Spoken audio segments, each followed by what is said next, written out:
Hello and welcome back to another video. This video is for educational purposes only. Now, in this video, I will go through deleting some event logs used on Windows operating system machine by a powerful free framework and open source that is already pre-built in Kali, Metasploit.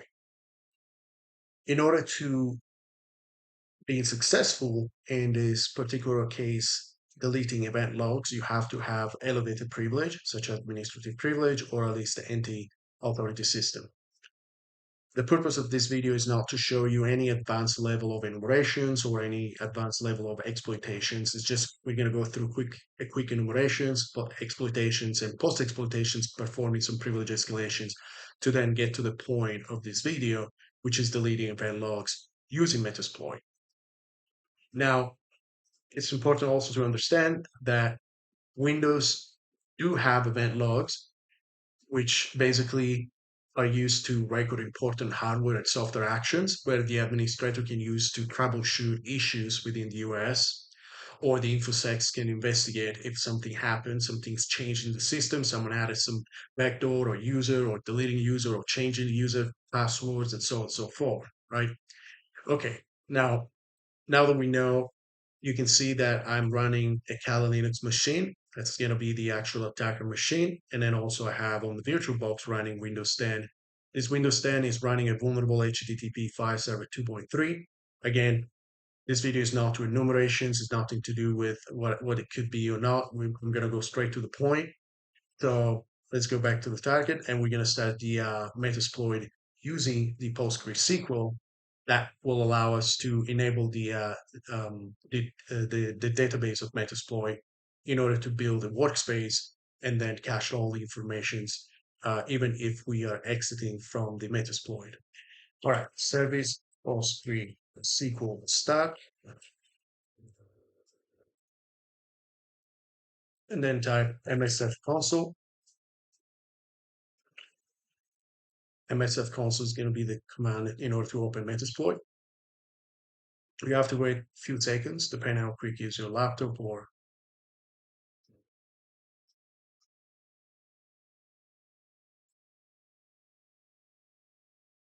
All right, so, and now I'm going to type workspace dash lowercase a in order to add the actual workspace, and I will name this one event logs.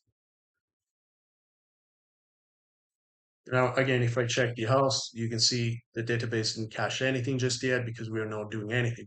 But by the time we're progressing throughout the enumerations and the exploitations, we will be able to cache a lot of information in this workspace. For example, the host, the actual services, notes, and so on and so forth. So let's start with a DB and map. We're basically now performing network enumerations within Metasploit. And I'm going to use the capital A. This capital A is going to go through everything. It's going to go try to enumerate operating system, try to check for the services versions. And I'm also going to use the capital P4, which is this template is going to increase a little bit the speed of the map, which should be okay now. 192.168.1.95 is the target IP address. Again, let's just wait a couple of seconds. All right, so we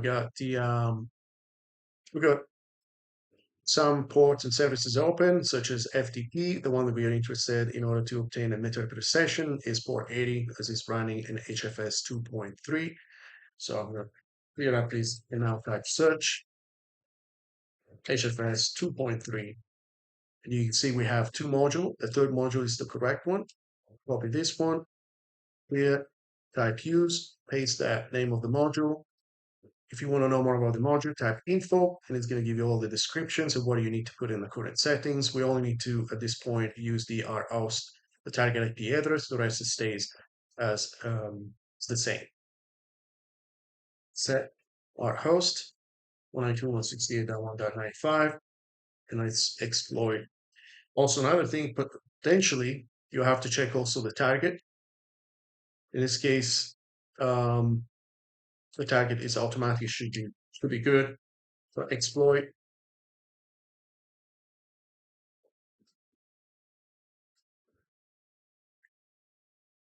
And that we got the meta section open.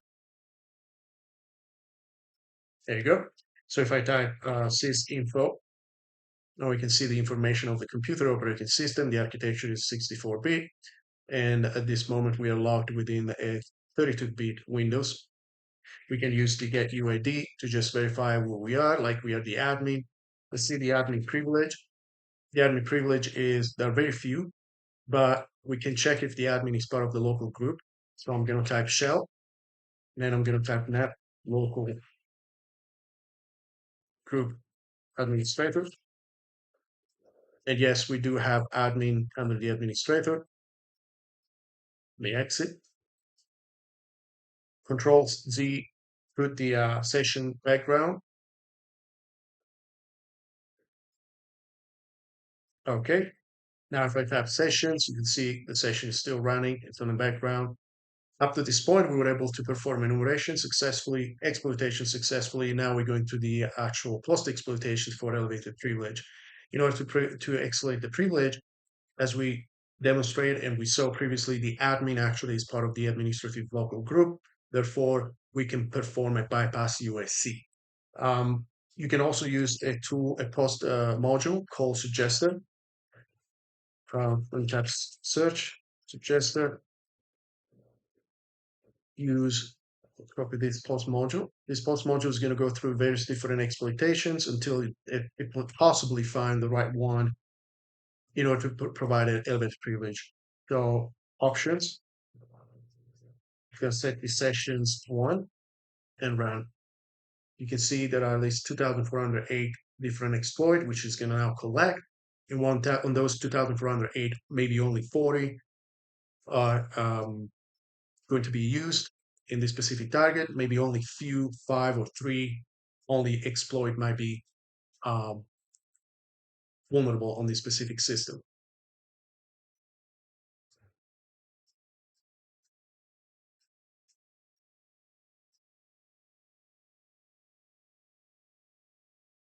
All right, it's almost done.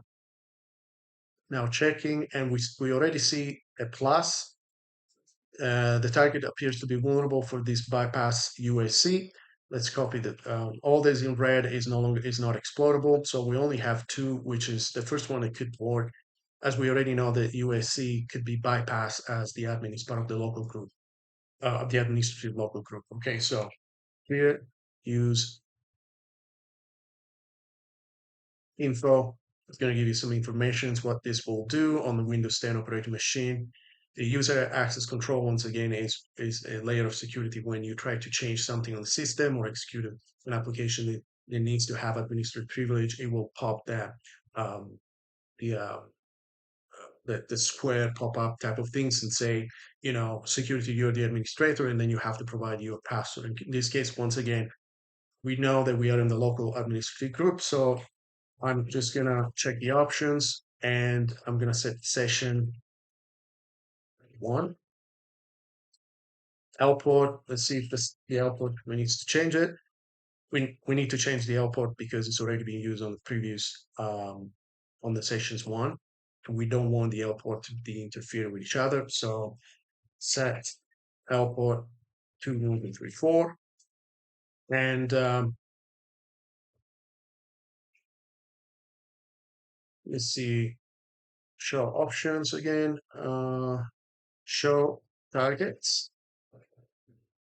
We can change the targets from 32-bit to 64-bit, set target to 1, and now we can type exploit.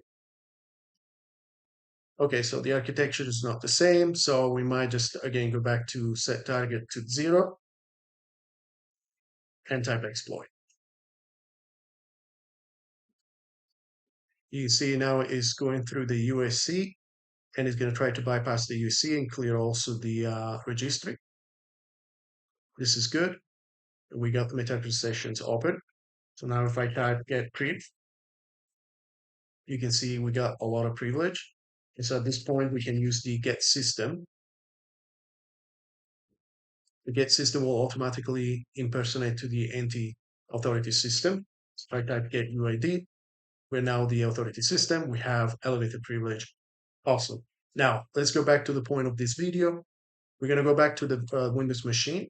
Now, in the Windows machine, what InfoSec or everybody at administrative will do in order to check if anything has been changed or anything has been flagged is through the event viewer. So I'm going to type event viewer, run this as administrator.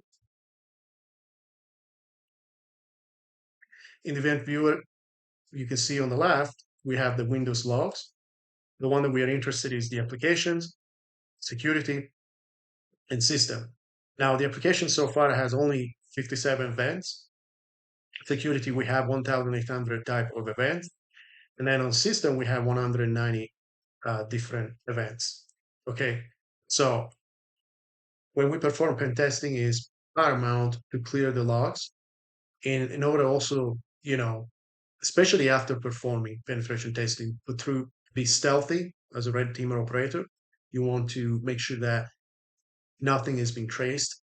And therefore, in order to do that, Meterpreter comes with it a command called the clear EV or clear event viewer, which it will automatically wipe all the log, all the applications, security, and system logs. So if I'm going back to the target machine at this point and I type L, you can see that command is under the system command right here. It's just as simple as typing it. So we type clear EV, press enter, and you will see that now it's going to go through each application, system, security. All those have been wiped out. So if I go back to the victim machine and I refresh the event viewer, you can see now that security has only one event, application 0 event, system got one event. But if I'm going to the security and I read the actual event, which is the 1102, in this event, it says the audit log was clear from the NT authority. If I'm going to the details, it's going to show me a little bit more details, different type of the user SAD, in this case was the NT authority, clearing all these logs. Now, you can see we delete all the different event logs, thus not showing any form of trace for InfoSec. This will be like, we don't have anything. We don't know anything. Definitely suspicious, but we don't have anything to investigate, right? So let me go back again to the target. Let's say I want to perform a backdoor. I want to try to be persistent in case this exploitation that we were able to successfully use in order to obtain a interpreter session, if they decided to remove the HFS2, the HTTP file system, or update it to a secure patch, we need to at least add a user, and adding the user is going to grant us the persistent access to the system. So what I will do, I'm going to type shell because we are an NT system authority. It's easy now to build this using the net command. We will definitely try to type net user, call this user Jack, followed by the actual password, and the password is going to be password123/add. Press enter. Well, it says the account already exists. Let me then delete the account, net user Jack, and then type delete. So we were able to delete Jack, and I'm going to recreate another one, net user, I don't know, Jack is back, followed by password 123/add. Okay. So what I just simply want to show you is that every time I delete an account, I add an account, I change the password. For example, I'm going to change the net user administrator password with rather than using with a different password. For example, I can use the secret 321. You can see the command completed successfully. We were able to change the actual administrative password within secret 321. All of this is going to be saved and cached and read it as flagged into the event logs. So if I'm going back to the victim machine, I'm going to refresh everything. You can see now we have 14 events in the security, and those events are like 4724.